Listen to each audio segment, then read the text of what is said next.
орындар ма? Сабақты бастамас бұрын ең алдымен психологиялық ықпал орнатып алайық. Бұл үшін бір парақ қағаз аламыз.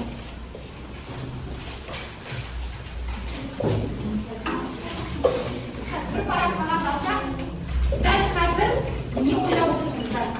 Енді проблеманың үлкен күші жоқ, бірақ қазір не ойлап отырсыздар? Дәл соны көңіл күйіңізді қағазға түсіріңіз. Мүмкін біреу қарны ашып отыр, иә? Мүмкін біреу үйіне кеткісі келіп отыр. Қандай проблема бар бастарыңызда? Сол проблеманы көңіл күйді мына бір парақ қағазға түсіреміз.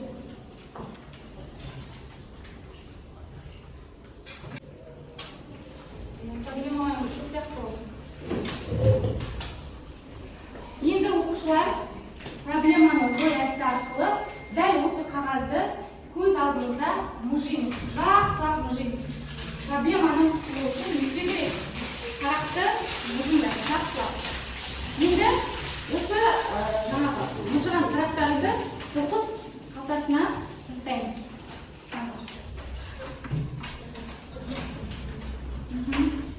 Осы әдіс арқылы сабаққа зейіндеріңізді аударамыз. Жақсылап мұжыңдар.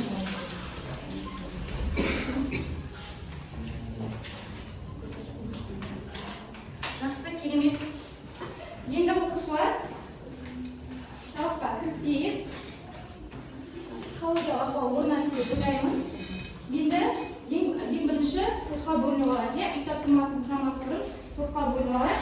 Топқа бөліну бізде өлең жолдарының әрбір тармағы арқылы жүзеге асады. Мына жердегі қазір өлеңдегі әрбір жолдың тармағын аламыз. Бұл жерде 3 өлең берілген, 3 өлең бойынша 3 топқа бөлінеміз. Келейік. Тез-тезден бір өлең жолын аламыз. Енді қараңыздар, оқушылар, бұл жерде 3 өлең берілген. Бірінші өлең ғылым таппай мақтанба, Абай Құнанбайұлының өлеңі. Екінші өлең Бұқар жыраудың бет толғауы. Үшінші өлең бізде Қазбек бидің не қымбат. Енді қандай жолдар кездесті? Бірінші топ ғылым таппай мақтанба өлеңі бойынша бөлінеміз. Ғылым таппай мақтанба өлеңі бойынша. Екінші топ бет толғауы түскенде екінші топқа ажыраймыз. Үшінші топ не қымбат. Үшінші топ ма? Қазбек би. Үшінші топ Бұқар жырау.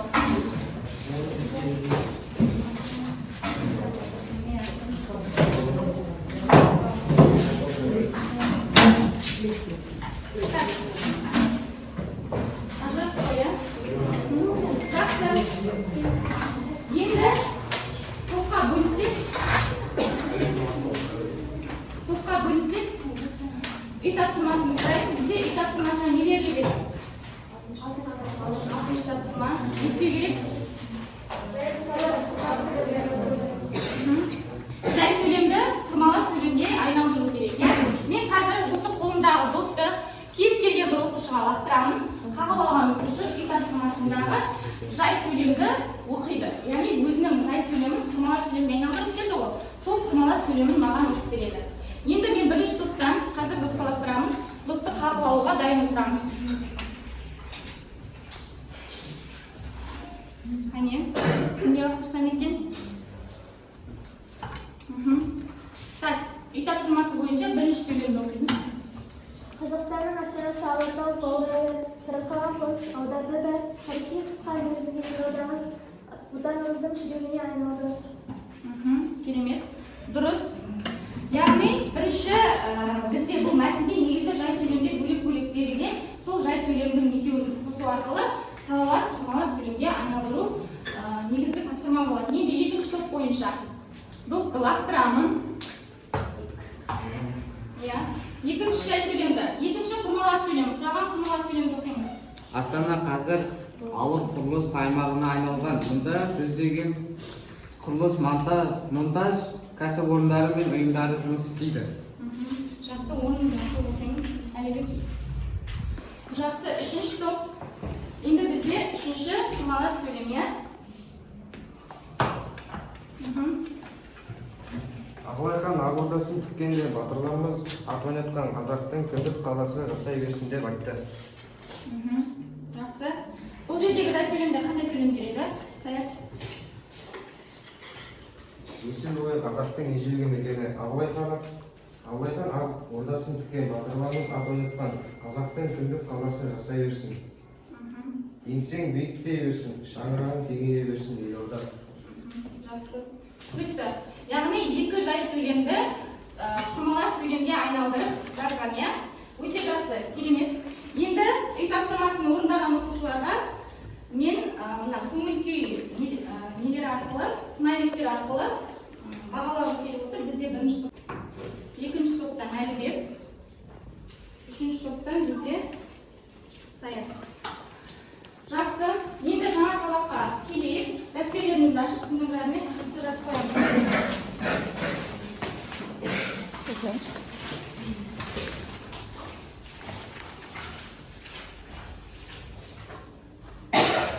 Бүгінгі сабағымыздың тақырыбы Экспо әлемдік деңгейдегі жаһандық шара. Сабағымыздың мақсаты мақала текстердің құрылымы мен рәсімделуі арқылы жанрлық ерекшеліктерін ажырату. Жазып қойып. Енді тақырыпты жазып болсақ, тақырыпқа кіріспес бұрын Экспо туралы видеороликті тамашалайық. Халықаралық көрме кешені. Бұл жердің рухы бөлек. Тақырыбы болашақтың энергиясы болған ауқымды іс-шара озық идеялар мен жаңа технологиялардың орталығына айналды.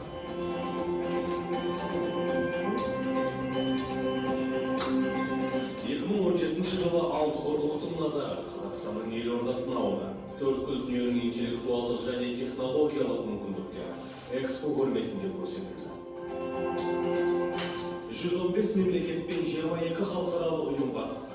4 миллионнан астам адам тамашалаған Экспо халықаралық көрмесі Қазақстан бағындырған жаңа белестердің бірі болды. Мұрайят стерасы бұл көрме кешенінің символы. Көрме аяқталып жылдар жылжығанмен, Экспо кешеніндегі ғимараттар қараусыз қалған жоқ. Бұл жер жаңа жетістіктерге жетелейтін орынға айналды. Экспо көрмесін өткізу арқылы біздің ел жасыл технологияларды дамыту идеясына берік екенін тағы да дәлелдей түсті. Біздің көрме таза энергетиканы Тезектегі оқушылар.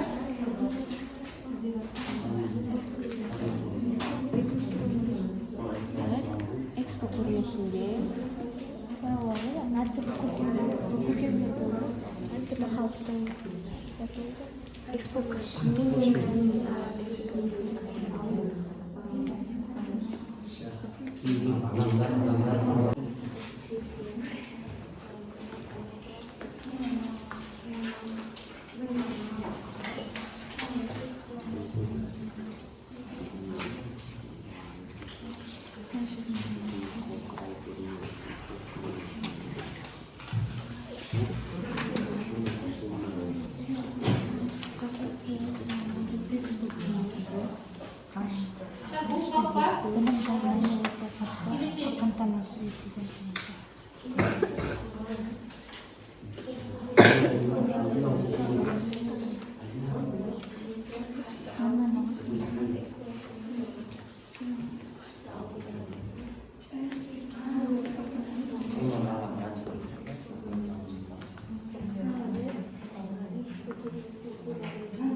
Қай топ болды? Болған топ шығып, суреттеріңізді көрсетіп, сөйлемдеріңізді оқыңыздар. Үшінші топ шығып отыр. Ортаға.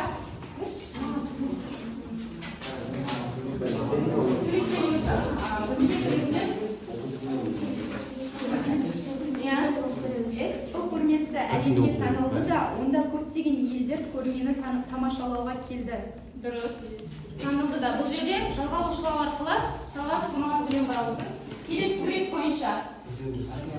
Көрмеге орай бірнеше робототехникалар жасалып шығарылып, ашылу салтанаттың сәнін келтірді. Әсемхан, енді бұл жерде бірінші сөйлемді оқышы қайтадан. Көрмеге орай бірнеше робототехникалар жасалып шығарылып. Яғни бұл жерде сөйлем дұрыс құралып тұрған жоқ. Бұл жердегі бірінші жай сөйлем яғни шығарылып. Жай сөйлемдерін біз екі жаққа ажыратқан кезде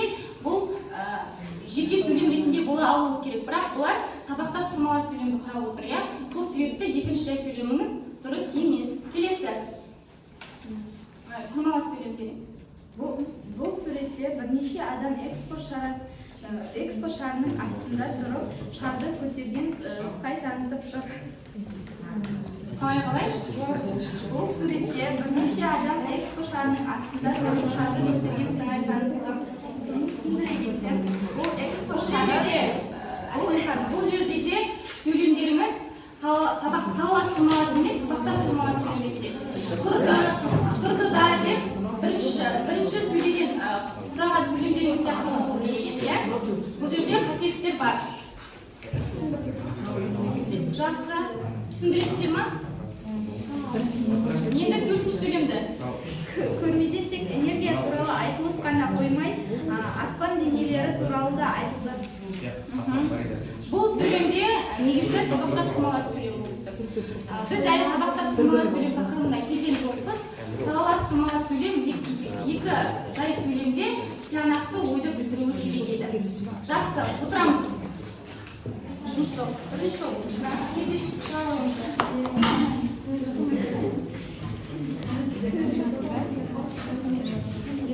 Елбасы басқа мемлекеттер Бір-бірімізді тыңдайық.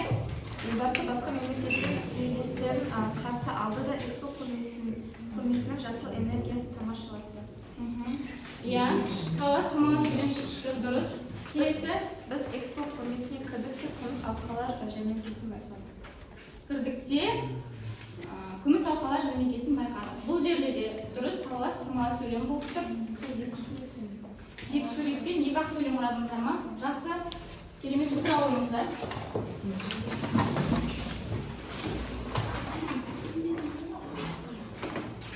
Енді бізде екінші топ қалды, иә? Қазақстан экспо көрмесін өткізді және де оларға шетелден қонақтар келді, үздік технология үлгілерімен танысты. Иә. Салалас құрмалас сөйлем болып тұр. Келесі. Экспо көрмесі жаһандық ауқымдағы шара, оның ірі экономикалық форумдарымен салыстыруға болады. Анасы өтірді қай жерге қойдың? Экспо көрмесі жаһандық ауқымдағы шара деп. Дұрыс. Бірінші жай сөйлем, иә? Дұрыс. Салалас құрмалас сөйлем қалып тұр. Келесі. Экспо жаһандық дамудың жаңа күн тәртібін қалыптастырды. Сол арқылы Қазақстанда жасыл экономикаға бет бұрды. Иә, өте жақсы. Бұл да дұрыс. Салалас құрмалас сөйлем қалып тұр. Келесі. Экспо көрмесіне көптеген қонақтар келді де виртуалды ойынға қатысты. Дұрыс. Өте жақсы. Екінші топ, мына салалас құрмалас сөйлемді өте жақсы түсінген екен. Отыра қойыңыздар. Сабаққа белсене қатысқан оқушыларға көңіл-күй смайликтермен қаратамын.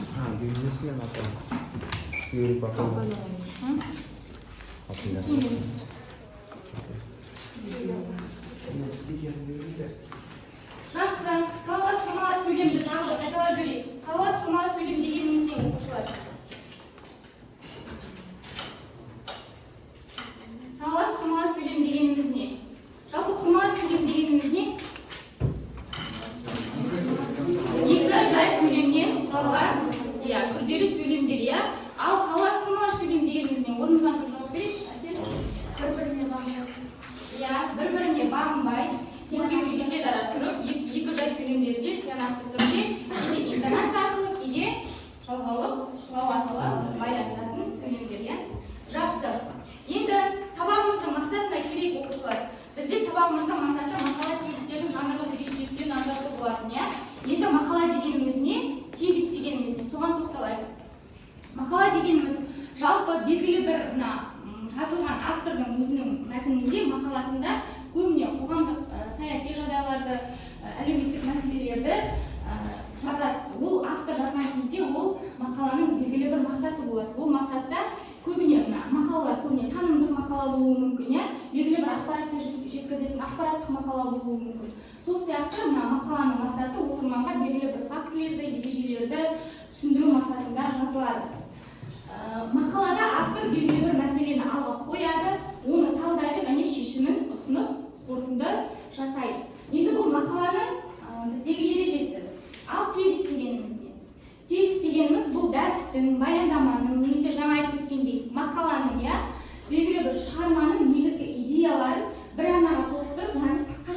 пайымдап тұжырымдап беретін тұжырымдама, яғни тезис. Бұл тезисте негізінен сөйлемдер ұзақ болмайды. Қысқа әрі нақты түрде 3-4 сөйлемнен негізгі фактілерді, факті деген көбіне саннан тұрады ғой, фактілерді жаңағы тақырыпқа қатысты негізгі деген ойлардан тұратын жаңағы тұжырымдама, бұл бізде тезис деп аталады. Енді оқушылар тезис қандай болу керек деген кезде естеріңізге сақтап алайық. Қараңыздар, интерактивті тақтаға көп сөзден тұрмауы керек, 3-5 сөйлемнен тұрады және басты идеяны көрсету қажет, негізгі тұжырымдармен дәлелдер айтылады. Енді келесі тапсырмаға өтейік. Бұл да бізде топтық жұмыс.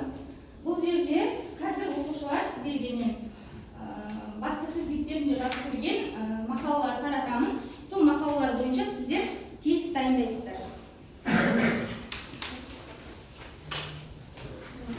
Бізде Астана ақшама газетінде жазып көрген мақала және Ұстар газетінде жазып көрген мақалалар. Осы мақаланы бірінші мұқият оқимыз оқушылар, содан кейін тезис дайындаймыз.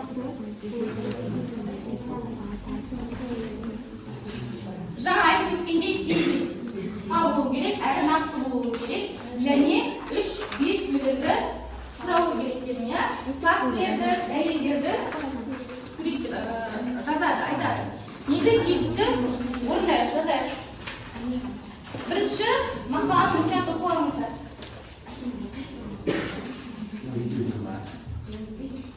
Жаңғыру мақаласы Егемен Қазақстан газетіндегі осы мақаладан бірінші топ тезис дайындаған екен. Бақытжан? Нұрсұлтан Әбішұлы Назарбаев 2002 жылы 14 желтоқсанда Қазақстан экономия дәуірі аяқталып келе жатқанын және де жаңа дәуір келе жатқанын атап өтті. Экспо 2017 халықаралық мамандандырылған көрмесінің нысандарын жаңартылған энергия көзі қамтамасыз ету. Баламалы энергия көздерін пайдалануға арналған жоба. 2005 жылы елімізде жаңартылған энергия көздерін пайдалану туралы заң қабылдау. Экспо 2017 көрмесіне бастапқыда 2 миллион адам келеді деп жоспарлағанбыз. Бұл көрсеткіш 4 миллионға жуық адамға жетті. Осыны атап өткен Қазақстан президенті көрменің Астанаға, Қазақстанға көл көсір пайда әкелген және Қазақстанның тағы бір мәрте әлемге танылуы. Және Астанада тұңғыш рет ислам әлеміне атқарылуы тиіс жұмыстар атқарылды. Париждегі халықаралық көрмелер бюросының бас хатшысы Висенте Ганасилес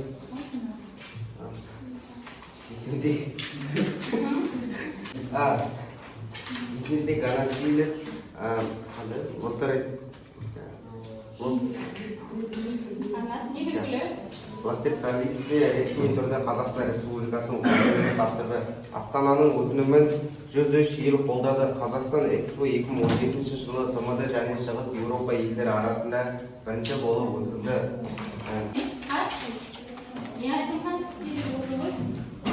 Көрме аяқталған соң көптің көкейінде Экспо елімізге не берді деген сауал туындады. Сарапшылар Экспоның Қазақстан экономикасын дамытуға мультипликативтік тұрғыдан оң әсер еткенін айтты. Туристік сектор жандана түсті және туроператорлардың қызметіне деген сұраныс 1-8 есе асты. Кәсіпкерлік субъектілердің саны 10%-тен аса көбейді де елорда бюджетіне қызмет көрсету саласынан түскен салық 1,2 есе өсті. Қазақстанның астанасы бүкіл әлемнің назарын өзіне аударды. Болашақтың энергиясы аясында озық идеялар мен технологиялардың дамуына түрткі болды. Жақсы. Енді осы мәтіннен салалас-тұрмалас сөйлемдерге жаза қояйық, тездетіп. Бірінші топ, оқиықшы, салалас-тұрмалас сөйлем бар. Иә, Бақытжан.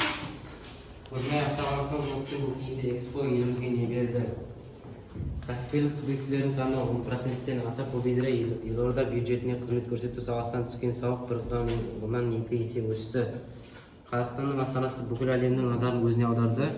Болашақтың энергиясы аясында озық идеялар мен технологиялардың дамуына түрткі болды. Дұрыс. Қанша салалас-тұрмалас сөйлем бар екен? 3 жазайық дәптерге. Қағазға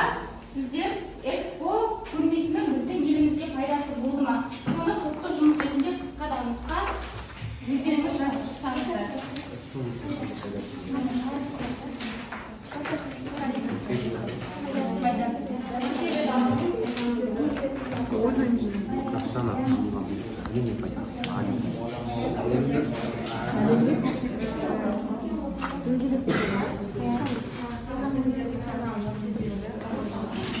дөңгелек жасып қалды. Соны салардан примерно ұқсатып, соны жабыстырып жағынан. Салонда сен бір жаза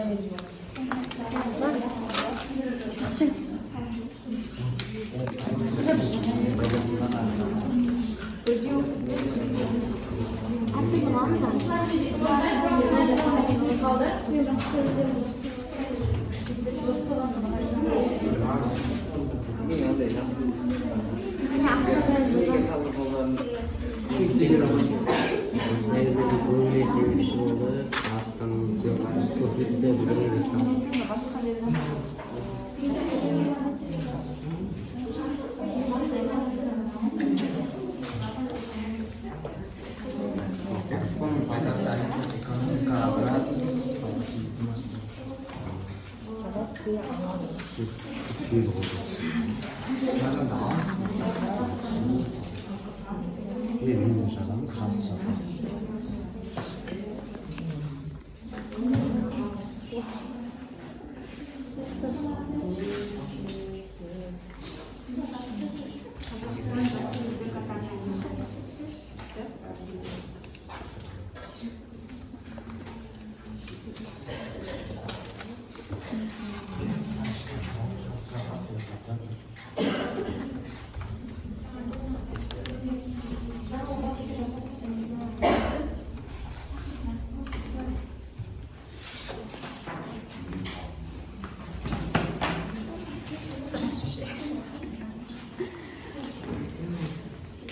сыр қойдым.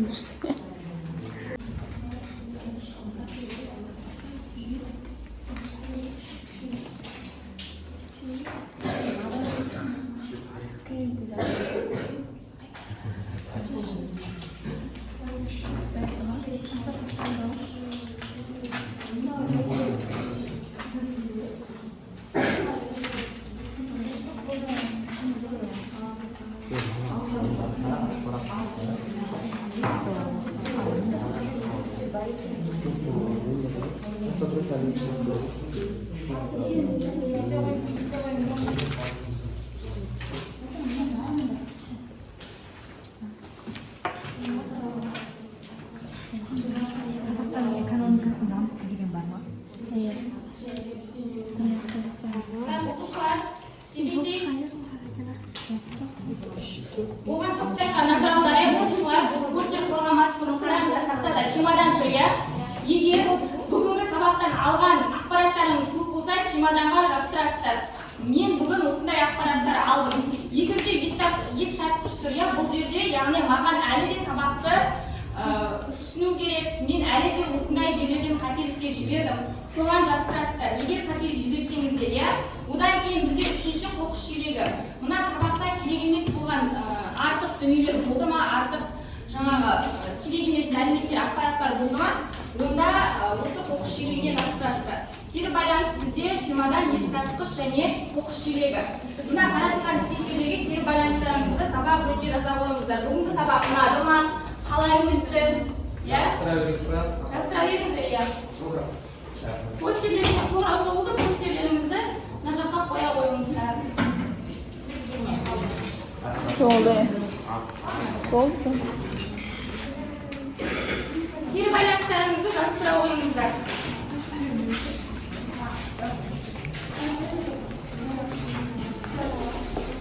Оқушылар, үй тапсырмасын жазып алайықшы. Экспо әлемдік деңгейдегі жаһандық шара тақырыбында шағын мақала жазып келу. Бүгінгі тақырып бойынша шағын мақала. Жаңа мақаланың құрылымын, мақсаты қандай екенін түсіндірдік қой, иә? Сол бойынша шағын мақала жазып келесіздер. Егер тапсырма жазып аламыз.